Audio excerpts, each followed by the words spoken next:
Hello students, so our next topic is Faraday's experiment. There are two experiments of Faraday's. First we will see the observations of both the experiments and then we will talk about the conclusions of both the experiments together. So let us start with experiment number 1. तो experiment number 1 में क्या होता है, देखिए Faraday ने एक conductor की coil ली है, बट उसमें कोई भी करंट फ्लो नहीं कराई है। एक कंडक्टर की कॉइल ली है, let it be copper, let it be aluminium, कोई भी कंडक्टर की एक कॉइल ली है और उस कॉइल में, जैसे ये कॉइल है, इस कॉइल में फैराडे ने कोई भी करंट फ्लो नहीं कराई है, बट क्या करा है, कॉइल के दोनों एंड्स को एक गैल्वेनोमीटर से अटैच कर दिया है। तो अब ये गैल्वेनोमीटर इस कॉइल के साथ कनेक्टेड है।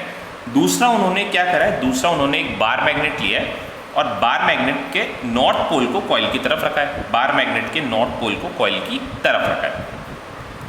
अब जब उन्होंने एक्सपेरिमेंट स्टार्ट किया तो उन्होंने सबसे पहले क्या किया, उन्होंने कॉइल को स्टेशनरी रखा और बार मैग्नेट को कॉइल की तरफ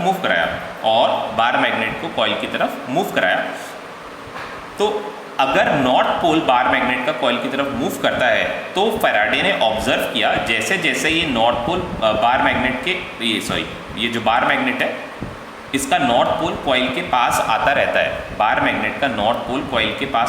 है। हम इसका मोशन इस तरह से कराते हैं कि बार मैग्नेट कॉइल की तरफ जा रहा है तो हम देखते हैं कि गैल्वेनोमीटर में एक करंट या गैल्वेनोमीटर में एक डिफ्लेक्शन है और गैल्वेनोमीटर में डिफ्लेक्शन क्या इंडिकेट करता है कि गैल्वेनोमीटर डिफ्लेक्शन तभी शो करेगा जब कॉइल में से करंट पास होगी, क्योंकि गैल्वेनोमीटर एक इंस्ट्रूमेंट होता है जो कि करंट की प्रेजेंस को ऑब्जर्व करने के काम में आता है। Galvanometer is an instrument to observe the presence of current. Okay, so when the magnet is in motion we can see a deflection in the galvanometer which indicates that there is a current in the galvanometer। हमने देखा कि ये current तब तक रहती है जब तक मैग्नेट का मोशन रहता है। हम देखते हैं कि गैल्वेनोमीटर में डिफ्लेक्शन तब तक रहता है जब तक ये मैग्नेट ये मोशन में रहती है। जैसे ही हमने मैग्नेट को ले जाकर एक पॉइंट पर रोक दिया तो हम देखते हैं कि गैल्वेनोमीटर की जो नीडल है वो वापस से कहाँ गई है, गैल्वेनोमीटर की नीडल जो है वापस से ज़ीरो पर आ गई है। फिर अगेन हमने मैग्नेट को मूव कराना स्टार्ट किया सेम डायरेक्शन में, तो हमने देखा कि गैल्वेनोमीटर में वापस से डिफ्लेक्शन आने लगा, ये ठीक है। अब हमें क्या करना है, जैसे हम इसको पास लेकर गए फिर हमने इसके मोशन को रोका, फिर वापस से हमने मोशन कराया और फिर अब हम क्या करने वाले हैं, अब हम इस मैग्नेट को कॉइल से दूर लेकर आने वाले हैं। तो जब हम मैग्नेट को कॉइल से दूर लाने लगे तो हमने देखा कि अब कॉइल में एक डिफ्लेक्शन आती है बट अपोजिट डायरेक्शन में, ये। तो फैराडे क्या कर रहे थे, फैराडे इन ऑब्जर्वेशंस को नोट कर रहे थे। एक्सपेरिमेंट करने का यही प्रोसीजर होता है कि पहले आप जब एक्सपेरिमेंट कर रहे हैं तो उनके जो भी ऑब्जर्वेशंस हैं उनको नोट करें और फिर उन ऑब्जर्वेशंस की स्टडी करके एक अच्छा सा कंक्लूजन तैयार करें। तो अभी फैराडे क्या कर रहे थे, अभी फैराडे ये जो ऑब्जर्वेशंस हैं इन्हें नोट कर रहे थे। तो उन्होंने ये नोट किया कि जब ये मैग्नेट मोशन में रहता है तो कॉइल में एक करंट फ्लो होती है या फिर गैल्वेनोमीटर में डिफ्लेक्शन होता है। गैल्वेनोमीटर में डिफ्लेक्शन तभी होगा जब कॉइल में करंट फ्लो होगी, ठीक है, क्योंकि गैल्वेनोमीटर क्या करता है, गैल्वेनोमीटर करंट की प्रेजेंस को शो करता है। ये जीरो डिफ्लेक्शन की सिचुएशन होती है ना। अब जैसे जैसे ये कॉइल मूव करती रही हमने देखा कि गैल्वेनोमीटर में डिफ्लेक्शन जो है वो आता गया। जैसे ही हमने कॉइल के मोशन को रोक दिया, मैग्नेट के मोशन को रोकने पे हमने देखा कि डिफ्लेक्शन जो है वो वापस से ज़ीरो हो गया। फिर अगर हमने मैग्नेट के मोशन को कंटिन्यू करा कि हमने देखा कि डिफ्लेक्शन जो है हमें वापस से देखने को मिला। फिर हमने क्या करा, हम इस मैग्नेट को अब कॉइल से दूर ले जाने लगे तो अब हमें वापस से गैल्वेनोमीटर में डिफ्लेक्शन मिला बट इस बार अपोजिट डायरेक्शन में। तो यहाँ पर मैंने आपके सामने ऑब्जर्वेशंस लिखी है। Move the bar magnet towards the coil, procedure come observations. तो आप इसको कॉपी में इस तरह से नोट कर सकते हैं। Move the bar magnet towards the coil, so the north pole is facing the coil. जैसे मैंने आपको बताया कि नॉर्थ पोल है, कॉइल को फेस कर रहा था। We will observe deflection in the galvanometer. तो जब ये मैग्नेट मूव कर रहा था तो हमने क्या देखा, हमने देखा कि गैल्वेनोमीटर में एक डिफ्लेक्शन था, और deflection last till the magnet is in motion. और डिफ्लेक्शन कब तक देखा गया, जब तक मैग्नेट के पास मोशन था। और हमने ये मान लिया लेट से the deflection is towards right direction. अच्छा, यहाँ पर लेफ्ट की तरफ मैंने आपको बताया, तो इसको हम लेफ्ट कर लेते हैं। से the deflection is towards left. Deflection कहाँ को मिला, हमें लेफ्ट की तरफ मिला, ये वाला डिफ्लेक्शन हमें मिला, ये वाला डिफ्लेक्शन, नीडल जो है इस तरफ डिफ्लेक्ट होने लगी।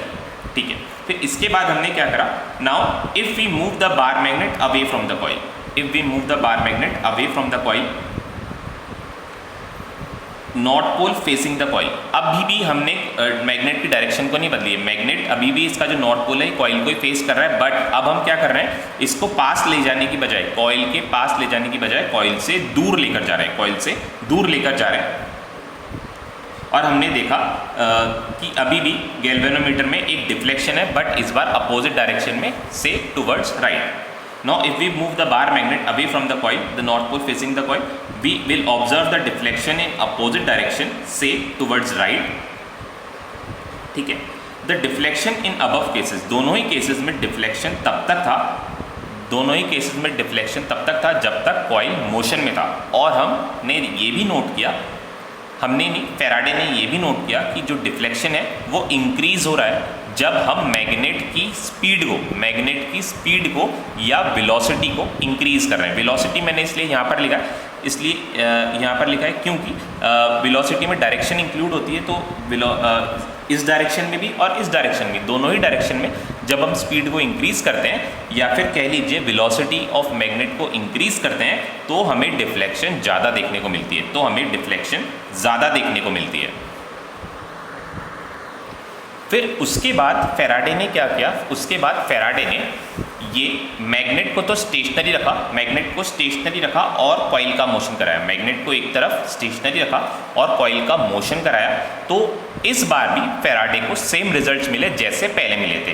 रिजल्ट्स कैसे सेम, जब कॉइल मूव करती है मैग्नेट की तरफ तो डिफ्लेक्शन एक तरफ होता है, और जैसे ही कॉइल का मोशन रोक दिया जाता है, जैसे ही कॉइल का मोशन रोक दिया जाता है तो डिफ्लेक्शन ज़ीरो हो जाता है, तो डिफ्लेक्शन ज़ीरो हो जाता है। फिर अगर हम कॉइल को मैग्नेट से दूर ले जाने लगे तो इस बार भी हमें डिफ्लेक्शन मिलता है, बट अपोजिट डायरेक्शन में। और फिर जैसे ही कॉइल के मोशन को रोक दिया जाता है तो डिफ्लेक्शन मिलना बंद हो जाता है, तो डिफ्लेक्शन मिलना बंद हो जाता है। और कॉइल के मोशन को या कॉइल की स्पीड को इंक्रीज करने से, कॉइल के स्पीड को इंक्रीज करने से हमें डिफ्लेक्शन ज़्यादा देखने को मिलता है, तो हमें डिफ्लेक्शन ज़्यादा देखने को मिलता है। ज़्यादा डिफ्लेक्शन क्या इंडिकेट करता है, ज़्यादा डिफ्लेक्शन इंडिकेट करता है ज़्यादा करंट। जितना ज़्यादा करंट होगा उतना ज़्यादा डिफ्लेक्शन गैल्वेनोमीटर हमें शो करेगा। तो अब देखते हैं फैराडे ने प्रैक्टिकली एक्सपेरिमेंट किस तरह से किया था। तो मैं यहाँ पर एक इमेजिनरी कॉइल एक इमेजिनरी मैग्नेट के साथ आपको एक्सपेरिमेंट करके दिखाता हूँ। फॉर सपोज ये जो टेप है, टेप का जो रोल है, इसको कॉइल अज्यूम करते हैं और इसको हम मैग्नेट अज्यूम करते हैं। ये जो स्केल है इसको हम मैग्नेट अज्यूम करते हैं। फॉर सपोज ये स्केल का नॉर्थ पोल है और ये स्केल का साउथ पोल है, ठीक है, स्केल का नहीं मैग्नेट का, ठीक है। फॉर सपोज ये मैग्नेट का नॉर्थ पोल है, ये मैग्नेट का साउथ पोल है। अब हम क्या करते हैं, हम मैग्नेट को कॉइल की तरफ लाते हैं, मैग्नेट को कॉइल की तरफ लाते हैं। ये मैग्नेट हम कॉइल की तरफ लाने लगे तो हम देखते हैं जब तक ये मैग्नेट ये देखिए ये मोशन में है तो गैल्वेनोमीटर में डिफ्लेक्शन दिखता है। जब तक ये मोशन में है गैल्वेनोमीटर में डिफ्लेक्शन दिखता है। इस पॉइंट पर मैंने इसको रोक दिया, जैसे ही मैंने इसको रोक दिया तो मैंने देखा कि गैल्वेनोमीटर में डिफ्लेक्शन जो था वो ज़ीरो हो गया, गैल्वेनोमीटर में जो डिफ्लेक्शन था वो ज़ीरो हो गया। फिर इसके बाद मैं इसके मोशन को कंटिन्यू रखता हूँ, और कॉइल के और पास ले जाता हूँ, तो मैं देखता हूँ कि गैल्वेनोमीटर वापस से डिफ्लेक्शन हमें शो करता है। अब हमें क्या करना है, अब हमें इसकी डायरेक्शन को नहीं बदलनी है, नॉर्थ पोल अभी भी कॉइल की तरफ ही रहेगा, तो मतलब ये अभी भी नॉर्थ पोल है। और अब हमें क्या करना है, इस मैग्नेट को कॉइल से दूर ले जाना है, तो जब तक मैग्नेट का मोशन हमें दिखता गया, मैग्नेट मोशन में जब तक मैग्नेट मोशन में रहा तब तक हमें गैल्वेनोमीटर में डिफ्लेक्शन जो है वो दिखता गया। जैसे ही हमने कॉइल के मोशन को रोक दिया, जैसे हमने कॉइल के मोशन को रोक दिया तो गैल्वेनोमीटर में जो डिफ्लेक्शन था वो ज़ीरो हो गया। इसका मतलब गैल्वेनोमीटर में करंट जो है वो ज़ीरो हो गई। फिर जैसे ही हमने मोशन को वापस से स्टार्ट करा, मैग्नेट के मोशन को वापस से स्टार्ट करा, तो हमने देखा कि गैल्वेनोमीटर में डिफ्लेक्शन जो है वो वापस से आ गई। बट दोनों केसेस में डिफ्लेक्शन अपोजिट थी, मतलब पास ले जा रहे थे तो डिफ्लेक्शन कहाँ पे थी, डिफ्लेक्शन लेफ्ट की तरफ था। अब दूर ले जा रहे हैं तो डिफ्लेक्शन जो है वो राइट की तरफ था। तो इसका मतलब क्या है, पास ले जाने में जो करंट इंड्यूस हुई थी, पास ले जाने में जो करंट इंड्यूस हुई थी या फिर जो करंट इसके अंदर इंट्रोड्यूस हुई थी, पास ले जाने पे जो करंट इसके अंदर इंट्रोड्यूस हुई थी उस करंट का डायरेक्शन, और दूर ले जाने पे जो करंट इसके अंदर इंट्रोड्यूस हुई थी उसका डायरेक्शन, दोनों करंट्स का डायरेक्शन कैसा है, दोनों करंट का डायरेक्शन अपोजिट है।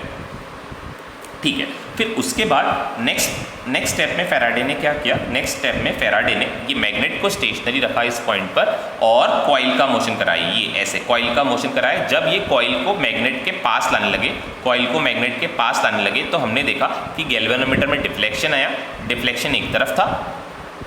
फिर जैसे ही हम कॉइल को दूर ले जाने लगे तो डिफ्लेक्शन जो था वो अपोजिट डायरेक्शन में हमें मिला। तो इसका भी यही मतलब हुआ कि इस केस में जो करंट इसके कॉइल के अंदर आई, जो करंट कॉइल के पास आई उसका जो डायरेक्शन, और इस केस में जब कॉइल को दूर ले जाने लगे तो कॉइल में जो करंट आई उसका डायरेक्शन, दोनों करंट्स के डायरेक्शन कैसे थे, दोनों करंट के डायरेक्शन ऑपोजिट थे, दोनों करंट के डायरेक्शन ऑपोजिट थे।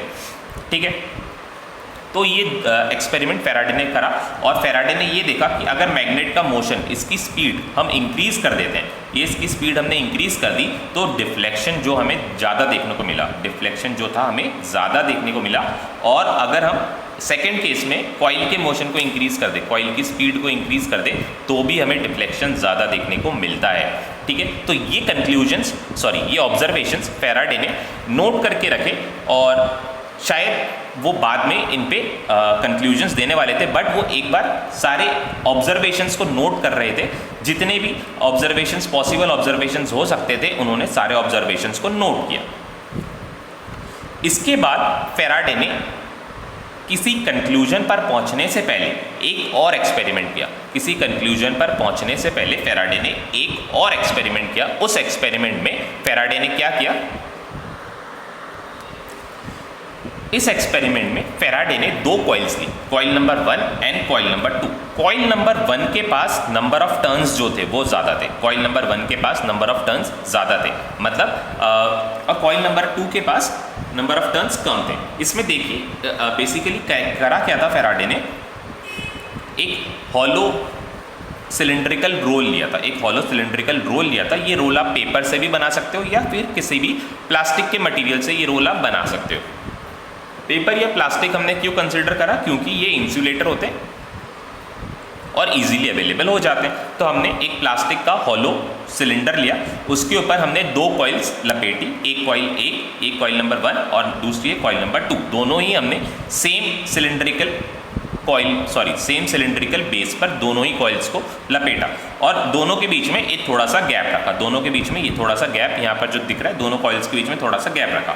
कॉइल नंबर 1 को, जिसमें ज़्यादा नंबर ऑफ टर्न्स थे, एक वायर को हमने बहुत सारी बार ऐसे ऐसे घुमा दिया उस पेपर के ऊपर या फिर प्लास्टिक के ऊपर, तो उसको हमने कॉइल नंबर 1 बोला, जिसके पास ज़्यादा नंबर ऑफ टर्न्स थी। इसको हमने एक बैटरी से कनेक्ट करा और बैटरी के एक की लगा दिया, बैटरी के साथ एक की लगा दी। ठीक है, फिर उसके बाद जो कॉइल नंबर 2 थी, इसमें नंबर ऑफ टर्न्स कम थी, इसको हमने गैल्वेनोमीटर से कनेक्ट किया, इसको हमने गैल्वेनोमीटर से कनेक्ट किया।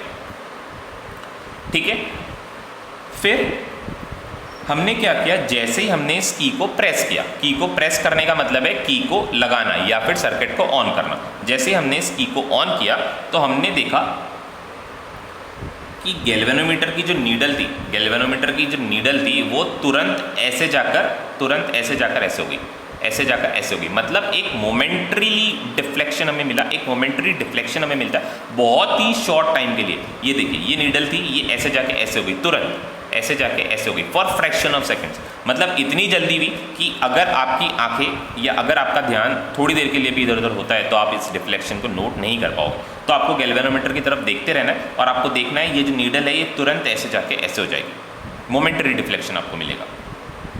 ठीक है, तो तो जैसे ही हमने की को प्रेस किया मतलब सर्किट को ऑन किया, तो गैल्वेनोमीटर में हमें डिफ्लेक्शन ऐसा मिला, तुरंत जाता है और वापस से ज़ीरो हो जाता है। एक बार डिफ्लेक्शन मिलता है और तुरंत फ्रैक्शन ऑफ सेकंड्स में ये ज़ीरो हो जाता है। फिर उसके बाद जैसे हमने इस की को बाहर निकाला, मतलब सर्किट को ऑफ करा, तो हमें डिफ्लेक्शन वापस से मिलता है, इस बार अपोजिट डायरेक्शन में, और तुरंत ज़ीरो हो जाता है। अपोजिट डायरेक्शन में और तुरंत ज़ीरो हो जाता है। तो फैराडे ने ये ऑब्जर्वेशंस नोट करें, दोनों ऑब्जर्वेशंस नोट करें, और इस तरह से उन्होंने नोट करें। देखिए हमने भी लिखे, now we have taken 2 coils wounded over the same cylindrical base. Same cylindrical base के ऊपर 2 कॉइल्स रोल करें या वाउंड करें।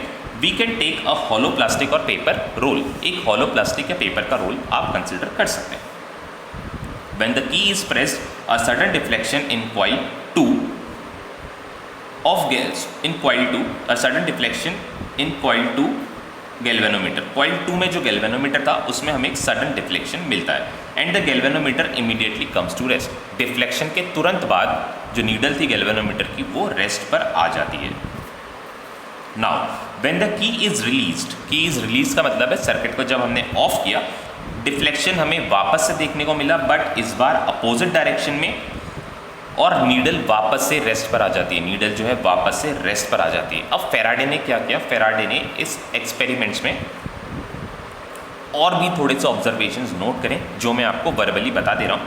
कि एक तो उन्होंने नंबर ऑफ टर्न्स को इंक्रीज और डिक्रीज करके देखा, नंबर ऑफ टर्न्स को यहाँ पर बढ़ाकर और कम कर देखा, तो भी दोनों केसेस में उन्हें डिफ्लेक्शन मिलते गए। डिफ्लेक्शन थोड़े से कम ज़्यादा हो गए, बट डिफ्लेक्शन उन्हें मिला। डिफ्लेक्शन मिलने का मतलब है कि यहाँ पर की प्रेस करने से या सर्किट को ऑन करने से इस कॉइल में करंट आ रही है, जबकि इन दोनों के बीच में कोई रिलेशन नहीं है। ये जो हमने सिलेंड्रिकल रोल लिया ये भी प्लास्टिक का है, तो यहाँ से यहाँ पर करंट जाने का कोई सवाल ही नहीं होता।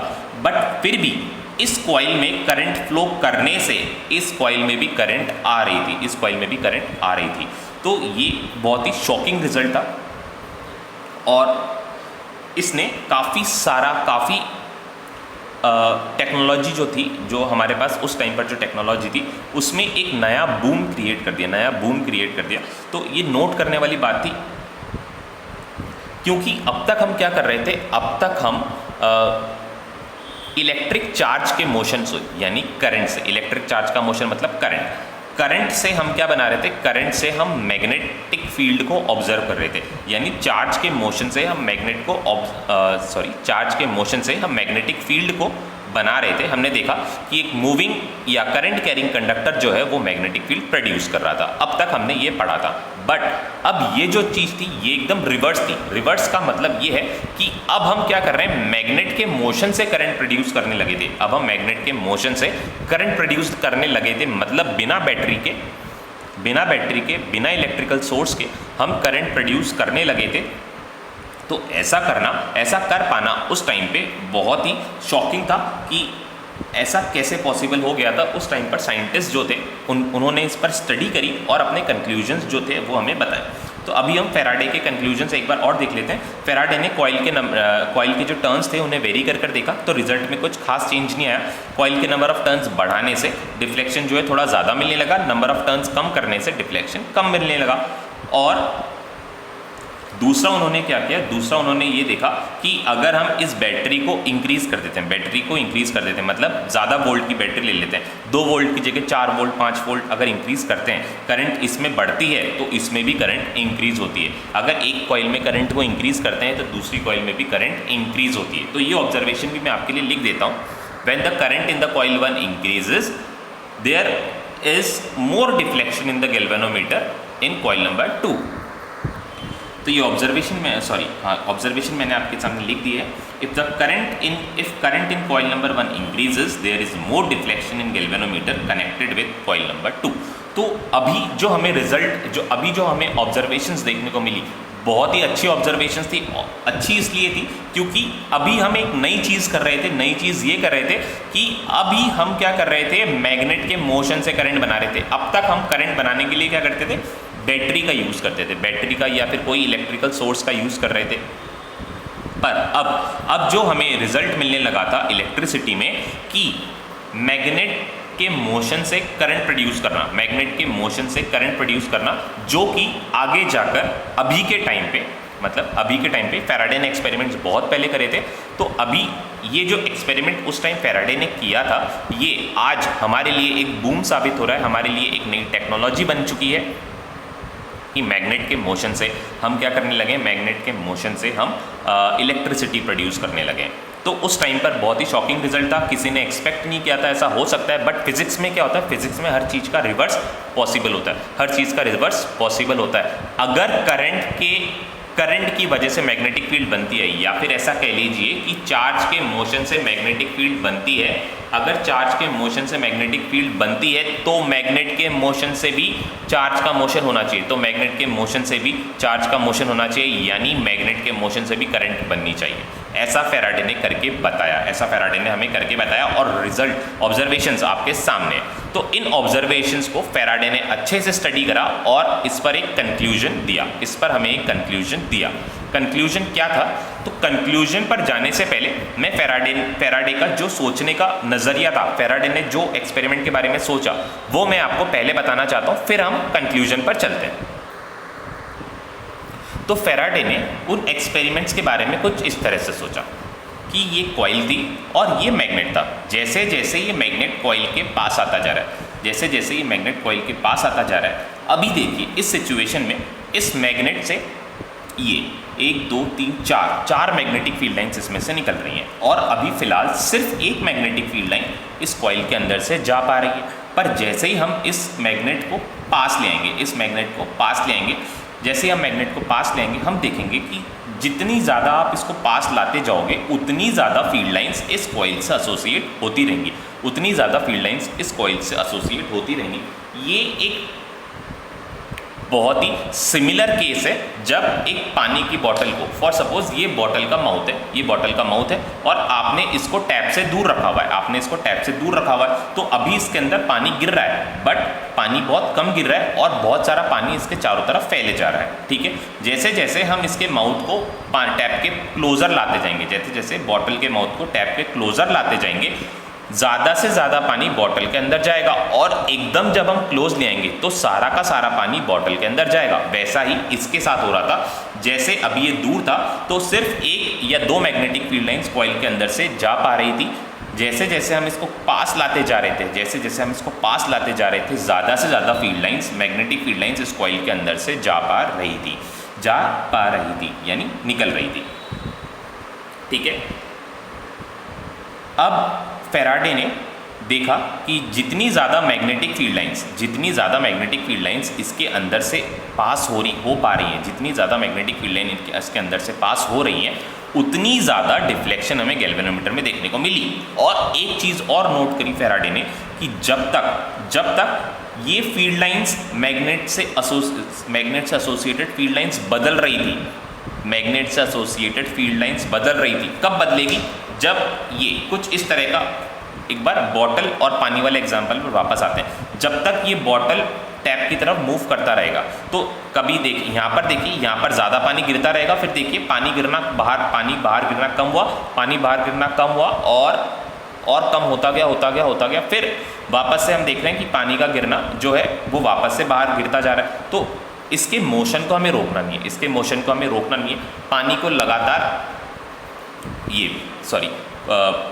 पानी को लगातार बॉटल के अंदर या बाहर गिरते रहने देना है, बॉटल को एक जगह रोकना नहीं है। वैसे ही इस मैग्नेट को एक जगह रोकना नहीं है, हमें देखना है कि ज़्यादा से ज़्यादा मैग्नेटिक फील्ड लाइंस इसके साथ एसोसिएट हो पाए और लगातार फील्ड लाइंस बदलती रहे। अभी जैसे 1 है, फिर 2 हुई, फिर 3 हुई, फिर 4 हुई, फिर 100 हुई, फिर 1000 हुई, जितनी ज़्यादा फील्ड लाइंस एसोसिएट हो पाएंगी उतना ज़्यादा डिफ्लेक्शन मिलेगा। बट शर्त ये भी है कि फील्ड लाइंस लगातार बदलती रहनी चाहिए। मतलब अब अगर फॉर सपोज यहाँ पर एक मैग्नेटिक फील्ड लाइन एसोसिएट हो पाई, हम पास लाए, दूसरी हो गई, फिर तीसरी हुई, फिर चौथी हुई, 5वीं हुई, ऐसे करते करते 100 मैग्नेटिक फील्ड लाइंस इस कॉइल के साथ एसोसिएट हो गई। अब हमने क्या करा, हमने इस मैग्नेट के मोशन को रोक दिया। मैग्नेट के मोशन को रोकने से क्या हुआ, मैग्नेट के मोशन को रोकने से हमने देखा डिफ्लेक्शन वापस से ज़ीरो हो गया।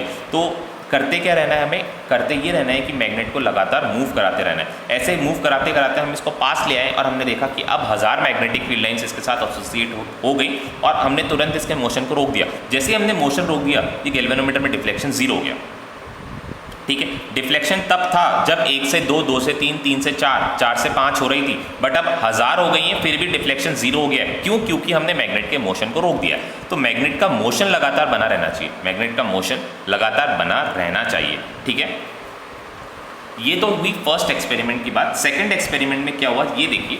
सेकंड एक्सपेरिमेंट में हमने 2 कॉइल्स कंसिडर करी थी, 2 कॉइल्स कंसिडर करी थी और दोनों सेम बेस पर बाउंडेड थी। ये कॉइल नंबर 1 थी, ये कॉइल नंबर 1 थी और इसको हमने ये कॉइल नंबर 2 थी, इसको हमने गैल्वेनोमीटर से कनेक्ट करा था। और दूसरी कॉइल नंबर 1 थी जिसको हमने बैटरी से कनेक्ट किया था। दूसरी कॉइल नंबर 1 थी जिसको हमने बैटरी से कनेक्ट किया था। इसके पास नंबर ऑफ टर्न्स भी थोड़े ज़्यादा थे, इसको हमने बैटरी से कनेक्ट किया था। ये देखिए, ये हमने इसको बैटरी से कनेक्ट कर दिया और एक साथ में की भी लगा दी और ये दोनों सेम बेस पर बाउंडेड है। ये बेस मैंने इनका बना दिया जो कि सेम है।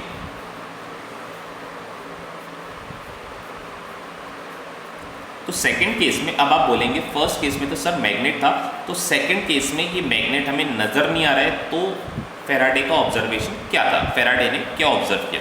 तो आंसर ये है कि हमने इस चैप्टर में पहले पढ़ा है कि करंट कैरिंग कंडक्टर क्या बनाता है, current carrying conductor magnetic field बनाती है। तो जैसे ही हमने इसमें की प्रेस करी तो यहाँ पर करंट का फ्लो होना स्टार्ट हुआ, करंट का फ्लो होना स्टार्ट हुआ। इससे पहले करंट क्या थी? करंट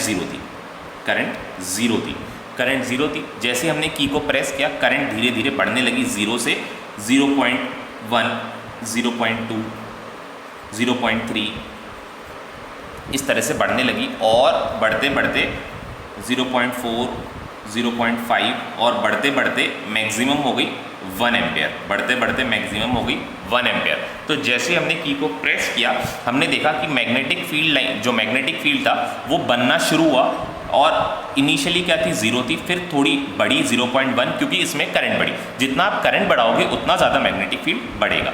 मैग्नेटिक फील्ड बढ़ेगा तो फील्ड लाइंस भी बढ़ेंगी क्योंकि फील्ड और फील्ड लाइंस आपस में एक दूसरे से रिलेटेड है। ज़्यादा फील्ड लाइंस क्या इंडिकेट करती है? ज़्यादा फील्ड लाइंस इंडिकेट करती है फील्ड की स्ट्रेंथ ज़्यादा है। तो अभी जैसे हमने की को प्रेस किया इनिशियली 0 था, फिर 0.1 हुआ, फिर 0.2 हुआ, फिर 0.3 हुआ। मतलब इसका क्या है? इसका मतलब ये है कि लगातार इसके अंदर से करंट जो है वो बदल रही है और धीरे करते करंट जो है उसने अपनी मैक्सिमम वैल्यू अटेन कर ली, करंट ने अपनी मैक्सिमम वैल्यू अटेन कर ली, ठीक है। तो इसीलिए आपको डिफ्लेक्शन यहाँ पर दिखा बट बहुत ही शॉर्ट टाइम के लिए दिखा। एक्चुअली होता ऐसा है, जैसे आप की को प्रेस करते हो तो करंट इस पर बनना शुरू होती है, करंट इसमें बनना शुरू होती है और एकदम से सारी करंट एकदम से फ्लो नहीं होती है, धीरे धीरे करके करंट जो है वो बढ़ना स्टार्ट होती है और अपनी मैक्सिमम वैल्यू को अटेन कर पाती है। इसका रीज़न जो है आप हायर क्लासेस में पढ़ेंगे। अभी आप ये ध्यान रखिए, एकदम से करंट जो है पूरी करंट फ्लो नहीं होती है, करंट जो है धीरे धीरे इंक्रीज़ होती है और इंक्रीज़ होकर अपनी मैक्सिमम वैल्यू को अटेन करती है, ठीक है। तो जब तक करंट अपनी मैक्सिमम वैल्यू को अटेन नहीं करती है तब तक हमें गैल्वेनोमीटर में डिफ्लेक्शन देखने को मिलता है। जब तक करंट अपनी मैक्सिमम वैल्यू को अटेन नहीं करती है, मतलब जब तक करंट 1 एम्पियर नहीं होती है, गैल्वेनोमीटर में डिफ्लेक्शन देखने को मिलता है। जैसे ही करंट 1 एम्पियर हो जाती है तो गैल्वेनोमीटर में डिफ्लेक्शन क्या हो जाता है? 0 हो जाता है। और ये सब कितने टाइम में होता है? और ये सब होता है सिर्फ 1 मिली सेकेंड में। ये सब होता है सिर्फ 1 मिली सेकेंड्स में। इतने शॉर्ट टाइम में आपको इसमें डिफ्लेक्शन देखने को मिलेगा क्योंकि इतना ही टाइम लगता है करंट को मैक्सिमम होने में। करंट को मैक्सिमम होने में सिर्फ इतना ही टाइम मिलता है, 1 मिली second.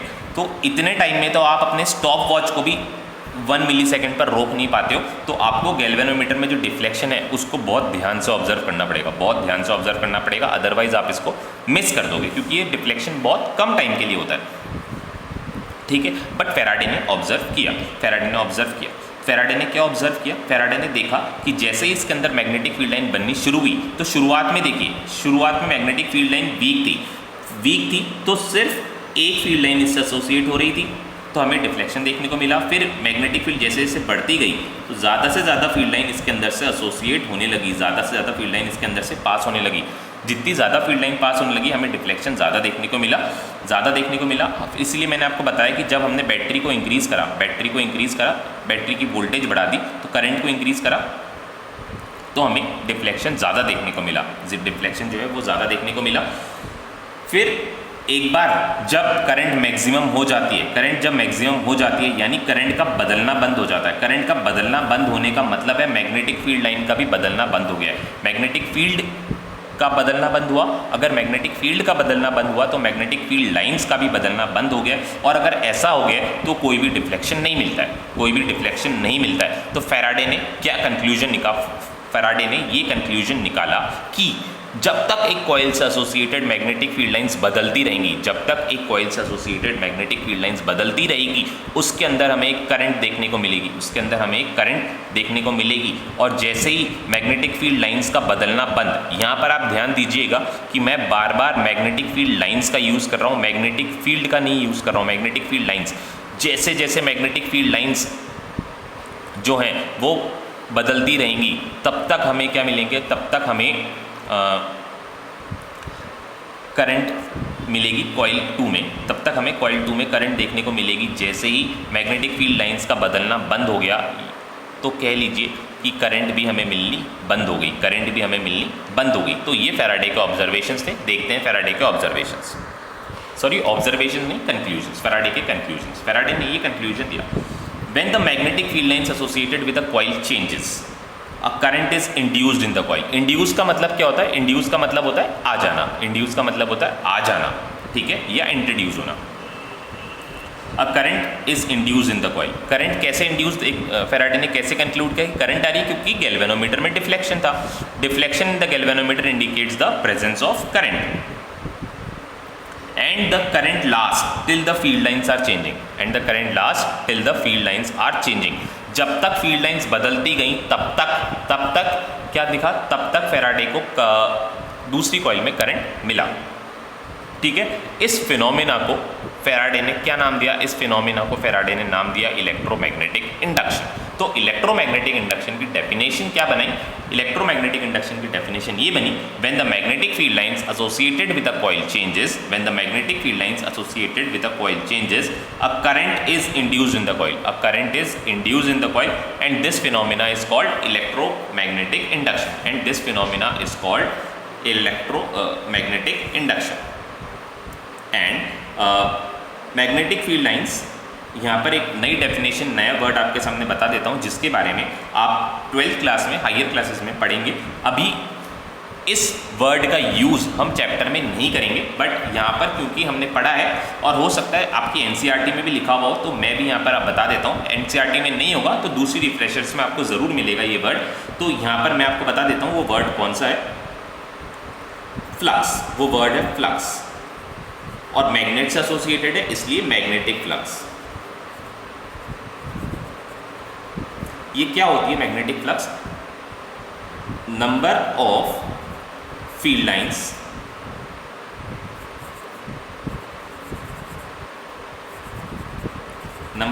Lines associated with a closed coil is called flux. Number of field lines associated with a closed coil is called flux of the coil. तो अगर आपको इतना लंबा term number of field lines associated with the coil, अगर ये आपको इतना लंबा लिखना अच्छा नहीं लग रहा है तो आप मैग्नेटिक फ्लक्स का भी यूज़ कर सकते हैं, मैग्नेटिक फ्लक्स का भी यूज़ कर सकते हैं। मैग्नेटिक फ्लक्स के बारे में ज़्यादा डिटेल में आप 12th क्लास में पढ़ेंगे, इसीलिए यहाँ पर मैंने मैग्नेटिक फ्लक्स का यूज़ पहले नहीं किया था, बट क्योंकि आपको रिफ्रेशर में ये मिल सकता है तो इसलिए मैंने यहाँ पर आपको बता दिया कि मैग्नेटिक फ्लक्स जो है क्या होता है। बेसिकली हमने मैग्नेटिक फ्लक्स की बात करी है, बट फ्लक्स वर्ड मैंने यूज़ नहीं करा है। हमने magnetic field, number of magnetic field lines के बारे में बात कर ली है। नंबर ऑफ फील्ड लाइंस, कौन सी field line? Number of magnetic field lines, number of magnetic field lines. तो इलेक्ट्रिक ये जो मैग्नेटिक फ्लक्स है ये आपको समझ में आया, ये क्या होता है, number of magnetic field line, जितनी भी number of magnetic field lines एक कॉइल से एसोसिएटेड होंगी, एक फील्ड लाइंस किसी भी कॉइल से पास होगी, उसको हम क्या बोलेंगे, उसको हम उस कॉइल का फ्लक्स बोलेंगे, उसको हम उस कॉइल का फ्लक्स बोलेंगे। अगर आपको बार बार number of magnetic field lines या फील्ड लाइंस ये लिखना पसंद नहीं आता है और आप इसको शॉर्ट में लिखना चाहते हैं तो आप इसको मैग्नेटिक फ्लक्स भी लिख सकते हैं, आप इसको मैग्नेटिक फ्लक्स भी लिख सकते हैं। फ्लक्स हम हायर क्लासेस में और अच्छे से पढ़ते हैं फ्लक्स के बारे में, बट अभी फ्लक्स के बारे में हम ज़्यादा बात नहीं करेंगे क्योंकि जो टॉपिक है वो काफ़ी ज़्यादा एक्सटेंड हो जाएगा, टॉपिक काफ़ी ज़्यादा एक्सटेंड हो जाएगा और हमारा चैप्टर काफ़ी बड़ा हो जाएगा, ठीक है। तो अभी फ्लक्स के बारे में आप इतना ही जानिए कि फ्लक्स क्या होती है, number of field lines associated with a coil is called flux associated with the coil, ठीक है। तो this is all about electromagnetic induction. Electromagnetic induction Faraday ने 3 एक्सपेरिमेंट्स करे, 2 एक्सपेरिमेंट्स करे और दोनों एक्सपेरिमेंट्स के कंक्लूजन से ये सामने निकाला, ये रिजल्ट निकाला कि जब तक एक कॉइल से एसोसिएटेड मैग्नेटिक फील्ड लाइंस बदलती रहेंगी, देखिए जब तक एक कॉइल से एसोसिएटेड मैग्नेटिक फील्ड लाइंस बदलती रहेंगी तब तक उस कॉइल में हमें करंट देखने को मिलेगी। जैसे ही मैग्नेटिक फील्ड लाइंस का बदलना बंद, करंट का भी फ्लो होना बंद, करंट का भी फ्लो होना बंद, ठीक है। तो this is all about electromagnetic induction. Electromagnetic induction हम यहाँ पर क्लोज करते हैं। इलेक्ट्रोमैग्नेटिक इंडक्शन या फिर इलेक्ट्रोमैग्नेटिक इंडक्शन से बनी हुई करंट या फिर इलेक्ट्रोमैग्नेटिक इंडक्शन से बनी हुई करंट, इसके बारे में नेक्स्ट क्लास में हम थोड़ी सी और बात करेंगे कि करंट की डायरेक्शन हम कैसे बता सकते हैं, कौन सी डायरेक्शन में करंट फ्लो करेगी, ये सब हम नेक्स्ट क्लास में बात करेंगे। आज हम यहाँ पर क्लोज करते हैं। इलेक्ट्रोमैग्नेटिक इंडक्शन मैंने आपको समझाया क्या होता है। अब इलेक्ट्रोमैग्नेटिक इंडक्शन किस डायरेक्शन में होती है, कितनी ज़्यादा होती है, कितनी कम होती है, इसकी बात हम नेक्स्ट चैप्टर में करेंगे, सॉरी नेक्स्ट क्लास में करेंगे, ठीक है। तो यहाँ पर हम क्लोज करते हैं।